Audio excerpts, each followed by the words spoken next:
তো হ্যালো বন্ধুরা, দেখছো এটা আমাদের কাজের সাইট। এই সাইডে এখন আমরা কাজ করছি। আর বিগ্রহ গাঁথনি আমাদের হয়ে গেছে। ওই সাইডটা বাকি আছে, সামনের সাইডটা। আগে এই সাইডটা করি, তারপর ওই সাইডটা করব। এখানে আমাদের এই কোনাটা একটু গাঁথনি বাকি ছিল, তার জন্য করছি।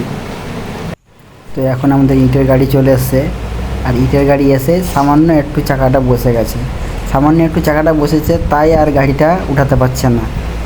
অনেক ঠেলাঠেলি করে পেছন দিকে সাপোর্ট দিয়ে তবুও গাড়িটা উঠাতে পারছে না।